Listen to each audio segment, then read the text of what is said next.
চার দেয়ালে মাঝখানে আজ একা আমি থাকি। চার দেয়ালে মাঝখানে আজ একাই আমি থাকি। জীবনে স্মৃতিগুলো চোখের জলে লিখি। জীবনে স্মৃতিগুলো চোখের জলে লিখি। নিঃসঙ্গ জীবন আমার আড়ালে ঢাকি। নিঃসঙ্গ জীবন আমার আড়ালে ঢাকি। মনের স্মৃতিতে এখন আলপনা কি। মনের স্মৃতিতে এখন আলপনা কি। মনের স্মৃতিতে এখন আলপনা কি। মনের স্মৃতিতে এখন আলপনা কি। সে আমাকে নিজের মুখে বলেছে সে এক হাতে টাকা নেবে, অন্য হাতে ডিভোর্স পেপারে সাইন করবে। আজ যে একেবারে অনুরোধ করছিস, দুদিন আগেও তো আমার কাছে জিজ্ঞেস করার প্রয়োজন মনে করিস নি। তুই তো দেখছিস কি পরিস্থিতির মধ্যে দিয়ে যাচ্ছি। আরে ঝামেলা তো থাকতেই পারে, কিন্তু নতুন কোনো ঝামেলা? কাজলের পেটে কিন্তু শেহাবের সন্তান। মেয়েটার তার সন্তানের কি পরিচয় দেবে? তোর যা ইচ্ছা তাই তুই বল। আমি চাই না তুই অন্ধকারে পড়ে থাকিস, সেই কারণে আমি হেল্প করবো না তোকে। বুঝছিস আমার কথা? বাবা হয়ে তুমি মেয়ের বিরুদ্ধে এভাবে কথা বলছো? আমি বিয়ে করব। আমার সাথে ফাজলামি করিস না। ফাজলামি না চপল, আমি সিরিয়াস। শোনো, তোমার এসব দার্শনিক কথাবার্তা আমার ভালো লাগছে না, বুঝতে পেরেছো?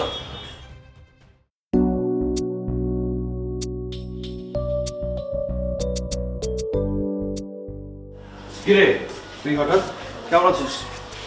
হ্যাঁ আছি, ভালো আছি। তোর কি খবর? এই তো চলছে। তোমার সম্পর্কে কি অবস্থা, কেমন আছে ওরা? আছে, আগের মতোই আছে, কিন্তু সম্পর্ক একটা ঝামেলায় আছে। কি হয়েছে? আরমান, শম্পা বিয়ে করতে চাচ্ছে। বাহ, এটা তো ভালো খবর। তুই টেনশন করছিস কেন? না আরমান, আসলে বিয়ে মানে তো ভালো খবর, কিন্তু এটা ভালো খবর নয়। শম্পা কাকে বিয়ে করতে চাচ্ছে জানিস? কাকে? প্রীতমকে। কি বললি? শম্পা প্রীতমকে বিয়ে করতে চায়? হ্যাঁ, সেটা বলার জন্যই শম্পা আমাকে ডেকেছিল। আমাকে শম্পা বললো আমি যেন প্রীতমকে জানাই, কিন্তু আমি সরাসরি না করে দিয়েছি যে আমি পারবো না। ঠিকই বলেছিস। শম্পার কি মাথা খারাপ হয়ে গেছে?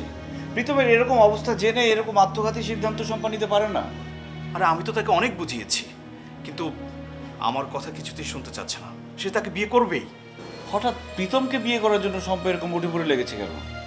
আমি অবশ্য জিজ্ঞেস করেছিলাম। শম্পা বলল সে প্রীতমের ভালোবাসার মূল্য দিতে চায়। এটাকে মূল্য দেয়া বলে? এটা তো জীবন বিসর্জন দেয়া। আরমান, কি করব বলতো? আমার মাথায় তো কিছুই আসছে না। আমি কিন্তু শম্পাকে অনেক বুঝিয়েছি। সে কি বলেছে জানিস? সে যদি প্রীতমকে বিয়ে করে তাহলে প্রীতম নাকি বেঁচে উঠবে। মন গড়া কথা, একটা অজুহাত। না আরমান, শম্পা এটাই বিশ্বাস করে, কারণ ওর কথার ভঙ্গিতে আত্মবিশ্বাসটা ফুটে উঠেছে। যাই থাকুক, এই বিয়ে হতে দেয়া যাবে না। জীবন ছেলে খেলা না। শোন, আমি তো শম্পাকে বোঝাতে ব্যর্থ হলাম। তখন প্রীতমের কাছে গিয়ে কথা বলেছি, মানে আমি ইনডাইরেক্টলি বলার চেষ্টা করেছি যে ওখানে ওর থাকাটা ঠিক হচ্ছে না, কারণ শম্পারও তো একটা ভবিষ্যৎ আছে, তাই না?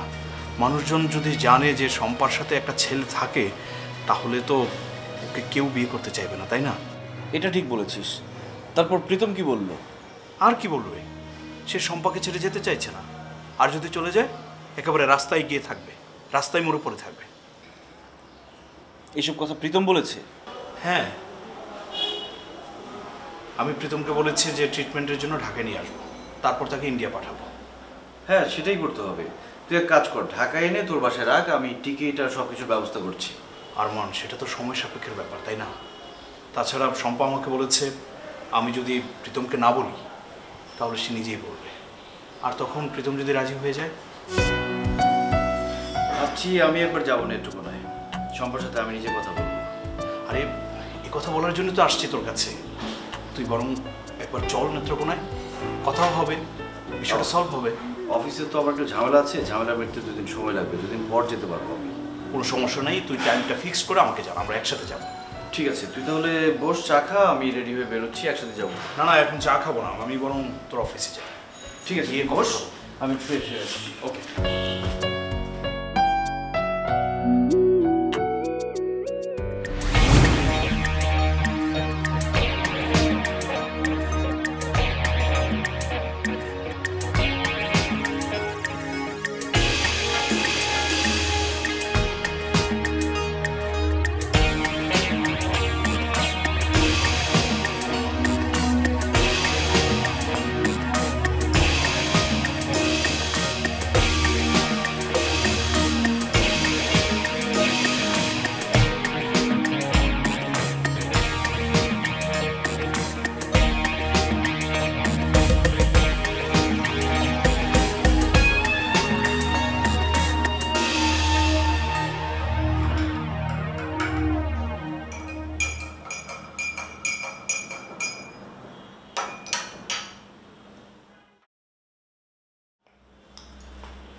বলো মা। কাজল কোথায় রে? কাজল আছে হয়তো কোথাও। না না না, নেই, অন্য কোথাও নেই। অন্য কোনো রুমে নেই? আমি সব ঘর তন্ন তন্ন করে খুঁজেছি, কোনো রুমে নেই। তাহলে বাইরে হয়তো কোথাও গেছে, ছাদে টাদে যেতে পারে। বাইরে কোথায় যাবে? আমার তো মনে হয় ও চলে গেছে। কি বলছো তুমি এইসব? সে কোথায় যাবে আর কেনই বা যাবে? ও তো অসুস্থ, অসুস্থ শরীর নিয়ে তো কোথাও ওর যাওয়ার কথা না মা। তাহলে যাবে কোথায়? কাউকে কিছু না বলে যখন চলে গেছে, তার মানে সে চলে গেছে। কিন্তু কেন যাবে আমি তো সেটাই বুঝতে পারছি না। সেটা তো আমিও বুঝতে পারছি না। ও যখন চলে গেছে তখন চলে গেছে, ভালো হয়েছে, আপদ বিদেয় হয়েছে। একা একা কোথায় গিয়ে থাকবে বলো? যদি কিছু একটা হয়ে যায় ওর। আচ্ছা, ওকে নিয়ে তোর এত মাথা ব্যথা কেন? যেখানে খুশি সেখানে যাক, তোর কি? পারে, আমাদের টেনশন হবে না? কেমন মায়া মায়া মুখ করে ও আমাদের সাথে চলতো, মায়া ভরা একটা মুখ। ও এখন কোথায় গেল, কি করছে, কেমন আছে, সেটা নিয়ে আমাদের টেনশন হবে না? তুমি বলো। চুপ কর তো, ওর কথা তোকে এত ভাবতে হবে না। যেখানে খুশি সেখানে যাক, তুই তোর নিজের কথা ভাব। এরপরে শিয়াব আসলে ওর সাথে একদম খারাপ ব্যবহার করবি না, ভালোভাবে কথা বলবি, বুঝেছিস? সেটা তো বুঝেছি, কিন্তু কাজলটা কোথায় গেল? আবার ওর কথা আমি একদম শুনতে চাই না। যথেষ্ট জ্বালিয়েছে মেয়েটা, হাড় মাংস একেবারে জ্বালিয়ে ফেলেছে। আহ্লাদ, এটা দাও ওটা দাও, মামা বাড়ির আবদার। তুমি কাজলকে পছন্দ করো না তাই না, একদম পছন্দ করি না। ওই তো তোর জীবন ছাড়খাড় করে ফেলেছে। শিহাবকে প্যাচে ফেলে ওই ওকে বিয়ে করেছে। এখন এমন একটা ভাব করে ভাজা মাছটা উল্টে খেতে জানে না। বাজির মেয়ে কোথাকার। বাদ দাও তোমা, ওকে নিয়ে এসব বাজে কথা বলো না, ভালো লাগছে না। আমিও আর এটা নিয়ে কোনো কথা বলতে চাই না। ও নিজের থেকে বিদায় হয়েছে, খুব ভালো হয়েছে, বাঁচা গেছে। আমিও আর তোর বাবার কাছ থেকে কোনো টাকা পয়সা নিতে চাই না, নিতে হলো না, এটাই বড় কথা। কিন্তু কাজল হঠাৎ টাকাটা না নিয়ে চলে যাবে কেন? তাহলে কি শিহাব ফিরে এসেছে? শিহাব ফিরে আসলে কাজল জানবে কি করে? জানতেও তো পারে, কাজল তো মাঝে মাঝে টেলিফোনে কথা বলতো। আরমান ফোন করতো, সেই ফোন ধরতো। সেটা কে জানে? আরমান ফোন করতো না শিহাব ফোন করতো, শিহাবও তো করতে পারে। হতেও পারে। একবার ওর বাসায় ফোন করে দেখতো ও ফোন ধরে কিনা। দেখছি। শোন, আগে দেখ সে ফিরেছে কিনা। যদি ও ফিরে আসে তাহলে সোজা গিয়ে বাসায় উঠবি। আগে নিজের জায়গাটা ঠিক কর, নিজের জায়গাটা শক্ত কর। আর কোনো কথা নয়, শিহাবের সাথে এখন থেকে ভালো ব্যবহার করবি, বুঝতে পেরেছিস? আমি শিহাবের সাথে অনেক খারাপ আচরণ করেছি, সেই জন্য শিহাব চলে গেছে। আসলে দোষটা আমারই। এইসব কথা এখন বলে লাভ কি? যখন ভাবার ছিল তখন তো ভাবিসনি। যা ক্ষতি হওয়ার তা তো হয়েই গেছে। বাদ দাও, তোমার ভালো লাগছে না। তুই এখনই শিহাবকে ফোন দে, দেখ ও এসেছে কিনা। ঠিক আছে, আমি দেখছি। আমি দেখি তোর বাবাকে খবরটা দিয়ে আসি। আর ওই মেয়েটা কোথায় গেল সেটাও দেখি।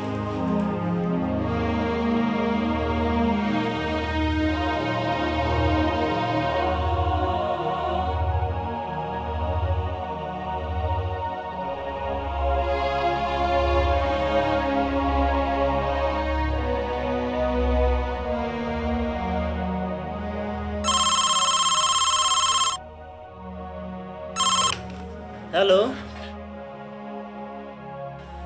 রতন, আমি রিনা আপা বলছি। আসসালামু আলাইকুম আপা, কেমন আছেন? তোর ভাইয়াকে ফোনটা দে তো। ভাইজান? কিন্তু ভাইজান তো আসে নাই। আসে নাই মানে? সেই যে গেল, এরপর তো আর আইলো না। তুই আমার সাথে মিথ্যে কথা বলছিস? তোর ভাইয়া বাসায় আছে, দে এক্ষুনি দে। আর শোন, বলবি না যে আমি ফোন করেছি, বলবি অফিস থেকে ফোন এসেছে। আফা, আমি সত্যি কথা কইতেছি, ভাইজান আসে নাই। তুই সত্যি বলছিস? শিহাব এখনো আসেনি বাসায়? আফা, আসে নাই। কাজলটা তাহলে গেল কোথায়? কার কথা কইলেন আপা? এই না, কিছু না। শোন, তোর ভাই এলে আমাকে একটা ফোন করতে বলবি, ঠিক আছে? অবশ্যই দিমু আফা, ফোন দেওয়া মাত্র আপনি চলে আইবেন। আসবো। কতদিন আপনি বাসায় আসেন না আফা, বাসাটা একদম খালি খালি লাগে। আপনি চলে আসেন। বললাম তো আসবো, তোর ভাই আগে আসুক তারপর আমি আসবো। আচ্ছা আফা, আসসালামু আলাইকুম।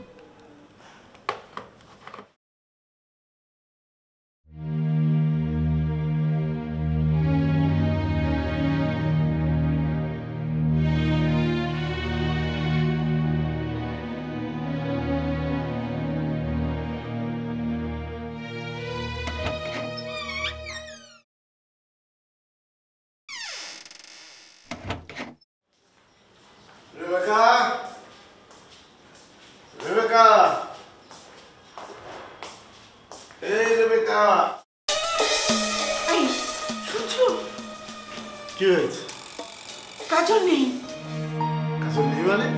নেই মানে নেই, কাজল চলে গেছে। না, কাজল চলে যাচ্ছে কারণ তো এইভাবে যাবার কথা নয়। মানে কি?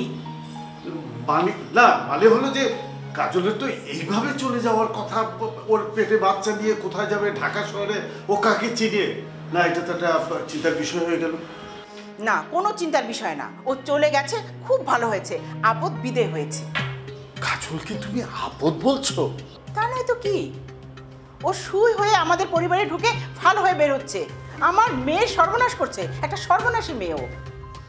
দেখো রেবেকা, তুমি এইসব কথা বলছো তোমার মেয়ের কুল বাঁচানোর জন্য।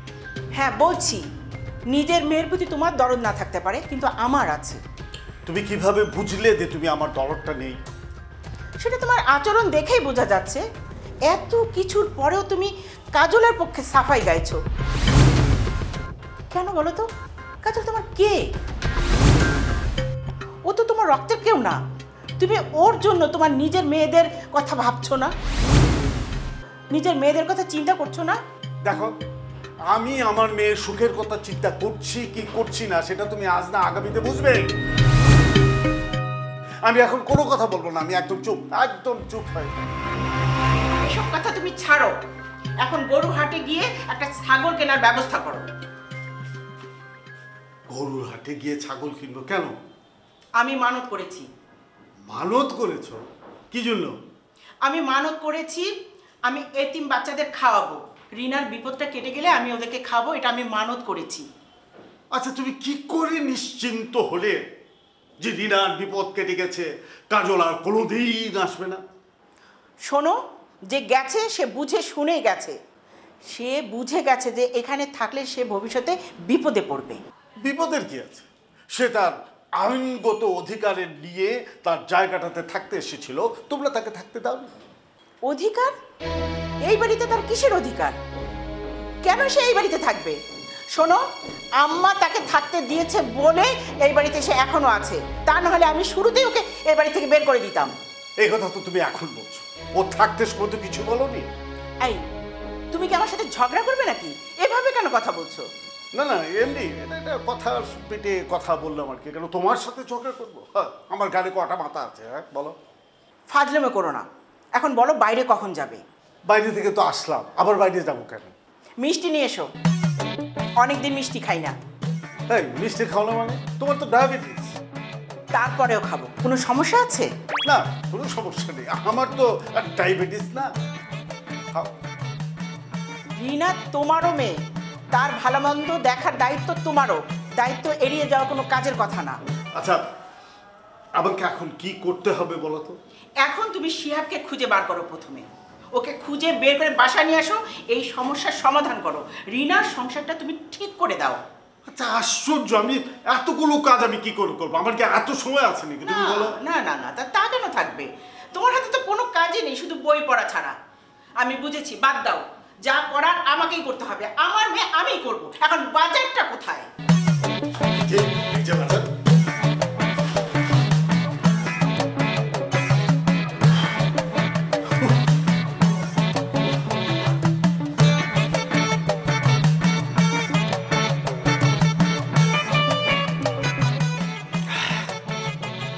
মারে মা।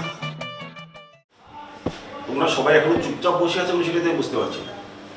বিয়ের দিনটাই ঠিক করে ফেললাম, কাঠ ছাপাতে হবে, দাওয়াত দিতে হবে, খাওয়া দাওয়ার ব্যবস্থা করতে হবে, বাড়িঘর সাজাতে হবে। এত কাজ তোমরা কখন করবে, কবে করবে? আমি তো কিছু বুঝতে পারছি না। কিরে কবে করবি এগুলো? কাকা, আপনি বাড়ি সাজানো নিয়ে চিন্তা করেন না, আমি আর সকিনা মিলা বাড়ি সাজায় ফেলাবো। আর কাজ ছাপানো হইলে সবাই বাড়িতে বাড়িতে যায় পুষাই দিব। আমি সুন্দর করে ঘর সাজাই দেবো, আর মেহমানরা আইলে তাকে সব খাওয়া দাওয়ার ব্যবস্থা আমিই করবো, কোনো চিন্তা করেন না। হ্যাঁ, সেই ভরসা তো তোমার উপর আমার আছে, সেজন্য আমি কোনো চিন্তা করছি না। কিন্তু বাকি কাজগুলো বাবা, কার্ড তো ছাপাতে দিয়েছি, 2-1 দিনের মধ্যে পেয়ে যাবো। বাবা, বিয়েতে কতজন যাচ্ছি আমরা? আত্মীয় স্বজন মিলে কত, 30-40 জন। এত কম? একটা বিয়েতে 100 জন লোক না হলে কি হয় নাকি? সেটা আবার বিয়ে নাকি? এত লোকজন তুমি কোথায় পাবে বৌমা? তাছাড়া এটা তোমরা জেফত করতে যাচ্ছি না যে দল বল বেঁধে একদম লাইন ধরে খেতে যাবো আমরা। আপনি যাই বলেন বাবা, এভাবে কি কোনো বিয়ে হয়? আর তাছাড়া ওরা কি এতই গরিব যে পরিবারের ছোট মেয়ের বিয়ে একটু ঘটা করে দিতে পারবে না? এখানে ধনী গরিবের প্রশ্ন আসলো কোত্থেকে? টাকা খরচ করতে পারলেই কি সে ধনী? যার মন বড় সে ধনী, টাকা খরচ বড় কথা না। কি বলতে চাইছো তুমি? আমরা কি তাহলে গরিব? আহা বৌমা, তুমি সব কথা নিজের দিকে কেন টেনে নাও বলো তো? আরমান কি বলেছে যে আমরা গরিব? আজকাল ঘটা করে বিয়ে করাটা আমারও একদম পছন্দ না। আজকাল তো লোকজন খুব কম লোকজন অ্যারেঞ্জমেন্ট করে পারিবারিক ভেবে বিয়ে করে নিচ্ছে। বাবা, আমরা যে লিস্ট করেছি সেই লিস্ট অনুযায়ী কার্ড পৌঁছে দেব। আচ্ছা, কেনাকাটায় কি করা যায়, কিছু ঠিক করেছেন? এখানে আমার বলার কি আছে? বরপক্ষের যা যা কেনাকাটা লাগবে সেগুলো সব করো। আমি চাই আমাদের পক্ষ থেকে যেন কোনো ধরনের কোনো অ্যারেঞ্জমেন্টের ভুল না থাকে। তোমার মার কিছু গয়না আছে সেগুলো আমি দেবো, আর বাকি যেগুলো লাগে সেগুলো তোমরা কিনে ফেলো। মেয়ে সাজানোর সব গহনা কি আমরাই দেবো বাবা? ওরা কি কিছুই দেবে না? তুমি কি বলো? শুধু আমরাই কেন, ওরাও নিশ্চিন্ত মতো করে দিবে, আর আমরা আমাদের গয়নাগুলোদের কাছে পাঠিয়ে দেবো, তাহলেই তো। তা ওরা কি কি দেবে আপনাকে কি ওরা জানিয়েছে? না, সেটা তো আমাকে জানানোর প্রয়োজন আছে বলে আমি বোধ করছি না। ওটা সম্ভ্রান্ত পরিবার, ওরা জানে তো মেয়েকে কীভাবে বিয়ে দিতে। তাছাড়া ওদের বড় মেয়ে করে বিয়ে দিয়েছে, ছোট মেয়ের জন্য ওরা সামর্থ্য অনুযায়ী দিবে। তবু বাবা, মানে একটু কথা বলে নিলে ভালো হতো না? দেখা গেল কোনো একটা জিনিস ডাবল হয়ে গেল। হ্যাঁ বাবা, আমিও তো সেটাই বলছি। আর তাছাড়া আমরা তো আর জানি না ও বাড়িতে ওরা বড় মেয়েকে কীভাবে বিয়ে দিয়েছে। এমনও তো হতে পারে যে তারা বড় মেয়েকে কোনো রকম পার করে দিয়েছে। আর তাছাড়া আমরা তো শিহাবের ফ্যামিলি সম্পর্কে কিছুই জানি না। যাই হোক, আমরা তো নিশ্চয়ই শিহাবের ফ্যামিলির মতো না, তাই আমাদের ক্ষেত্রে আমরা এটা মেনে নেব না। শিহাব কোন ফ্যামিলির ছেলে সেটা তুমি জানো না? জেনে আমার মন্তব্য করা কিন্তু ঠিক না। চার দেয়ালে কি আশ্চর্য বাবা, আপনি এভাবে রেগে যাচ্ছেন কেন? আর বিয়ে বাড়িতে বিয়ের কথা হলে এরকম হাজারটা কথা হবে, তাই বলে কি আমি কথাই বলতে পারবো না? বলবে তো কি হয়েছে? কাজল আমার সব গয়না নিয়ে চলে গেছে। কি? তোমার এই অভিযোগটা কিন্তু একদম ঠিক না বৌমা। ভালোবাসা কেউ কাউকে উপযাচক হিসেবে দিয়ে যায় না, আদায় করে নিতে হয়। তুমি চিঠিতে লিখে লিখেছিলে আরমান মামার বিয়ে, সত্যিই কি বিয়ে হচ্ছে? হ্যাঁ রে, এবার সত্যি সত্যি বিয়ে হচ্ছে। মা, মেয়েটা অসুস্থ, ওকে এইভাবে শাস্তি দেওয়ার কি দরকার বলো তো? খুব চালাক না? চালাকি করিনি মামা, যা সত্যি তাই বলেছি। বিয়ের আগেই তো দেখছি তুমি ওই বাড়ির হয়ে খুব কথা বলছো, বিয়ের পরে যে কি হবে সেটা তো আমি বুঝতে পারছি না আসলে। আলপনা কি